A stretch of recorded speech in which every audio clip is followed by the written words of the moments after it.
तो ईद का दिन कैसे गुजारते हैं नसीम साहब? ऐसा होता है ना हमारे यहाँ, जैसे ईद का पहला दिन होता है तो हम कहीं जाते हैं, कोई एक स्पेसिफिक घर ऐसा होता है कि जिसके घर एक दावत होती है, वो फिक्स होती है कि ईद का दिन आएगा तो हमने इनके घर जाना ही जाना है। तो क्या वो आपका घर है या आप किसी के घर जाते हैं? वो ज़्यादातर तो मेरा ही घर है कि यहाँ पर बहनें भी आती हैं और उसके बाद बाकी जो रिश्तेदार हैं, जो दोस्त अहबाब हैं, वो आना जाना घर पे मेरी तरफ ज़्यादा लगा रहता है। आपके घर में तो रश लगा रहता है? मेरा थोड़ा सा प्रॉब्लम ये है कि हमें थिएटर करना होता है ईद वाले दिन।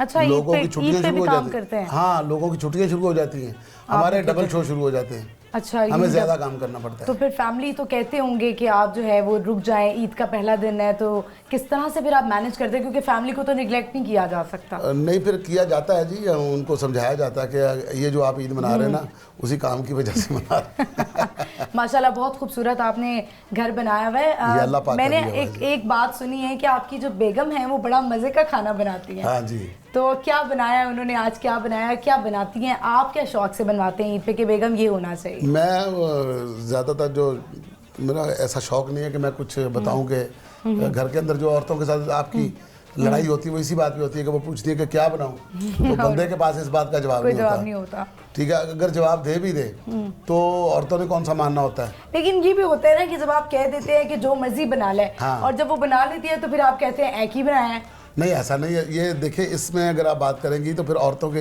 ज़्यादा सवाल निकलते हैं। अच्छा। अगर आप कह दीजिए कि आज अपना आप मटन बना लें, मटन तो अभी कल बनाया था, फिर आप अपना मुर्गी बना लें, अब रोज रोज मुर्गी अच्छी तो नहीं लगती। दाल बच्चे नहीं खाते।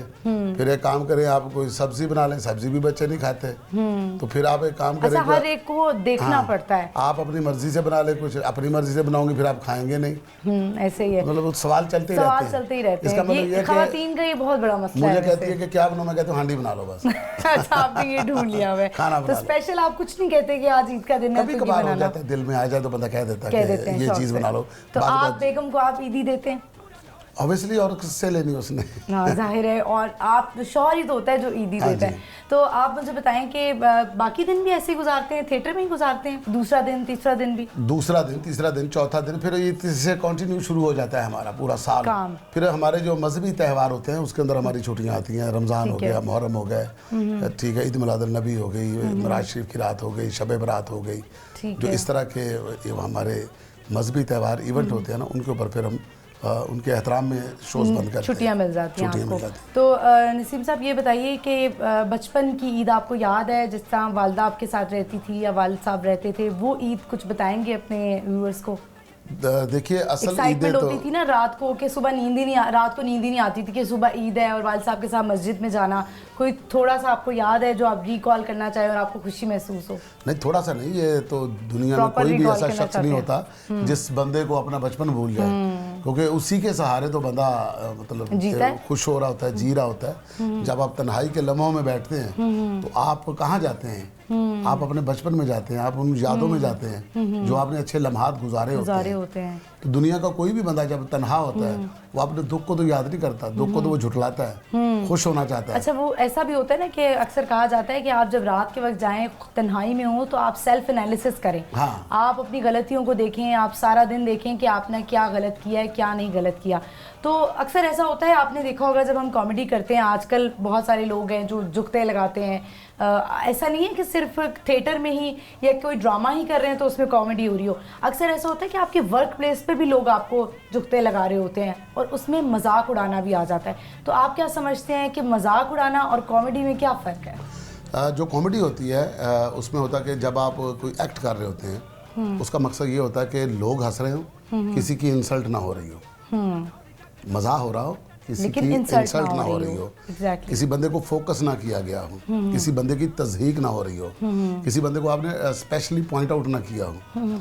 आप बात ऐसी करें, मैसेज की बात करें, आप माहौल की ऐसी बात करें कि उसमें आपको लिए हंसाने में आपके पास ऐसा मटेरियल होना चाहिए। दिमागी बहुत ज़्यादा ज़रूरी है। नहीं, आपके पास मटेरियल होना चाहिए। हाजिर दिमागी भले आपके पास ना हो, आपने भले जोड़ के बातें क्यों ना बनाई हो, एक आपको किस्सा ऐसा सुनाना आना चाहिए जिसमें सब लोग एंजॉय कर रहे हो, विजुलाइज करेंगे यार ऐसा कहीं होता है या ऐसा कहीं नहीं होता, इसको झूठ का तड़का लगा हुआ है, इस पर हंसी आ रही है।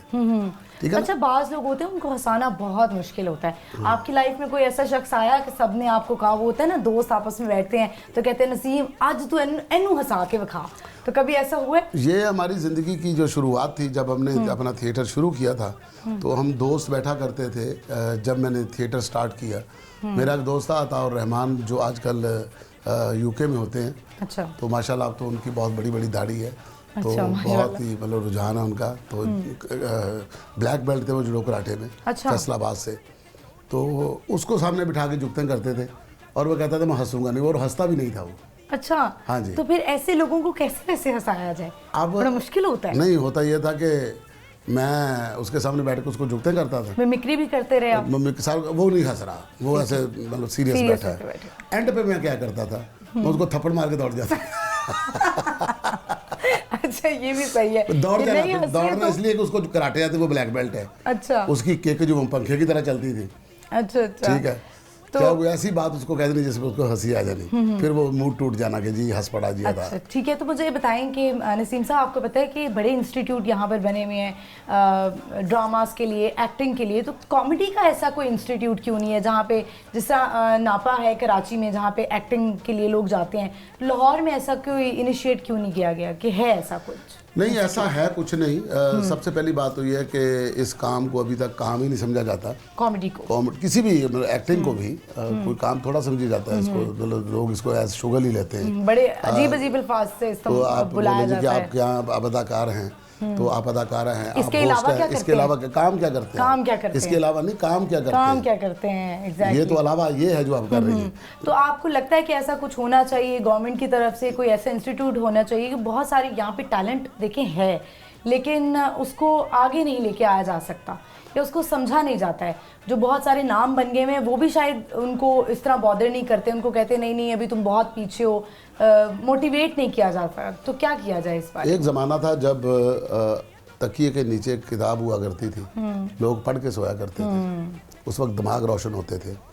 फिर वो ज़माना कैसा था कि सिर्फ पढ़ा जाता था, सुना नहीं जाता था, बिल्कुल ऐसे। तो देखा नहीं जाता था, तो आपको सुनाया जाता था। आपको कहीं से पता चलता था जी कि मिर्ज़ा असद गालिब हैं, मीर तकी मीर हैं, ठीक है जी, ज़ौक हैं। आपको है शेर व शायरी का शौक?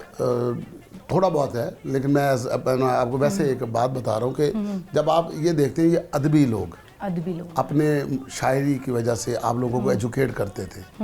शेर का मतलब होता है कि आपको कुछ बताया जाए, एक मतलब छोटी सी 2 लाइनों के अंदर आपको एक पूरी दुनिया समझा दी जाए। बिल्कुल ऐसे ही है। तो जब लोग ये सुना करते थे, तो ये जो मीडिया था ये बड़ा ज़बरदस्त था। उस वक्त क्या होता था, अदब एक दूसरे लोग, अदाकार भी बहुत अच्छे थे उस ज़माने में, काम भी बहुत अच्छा होता था। अब ज़माना आ गया डिजिटल। अब आप जो भी चीज़ आप बिजली के ऊपर कर रहे हैं, आप देख रहे हैं, सोशल मीडिया के ऊपर कर रहे हैं। ऐसे ही है।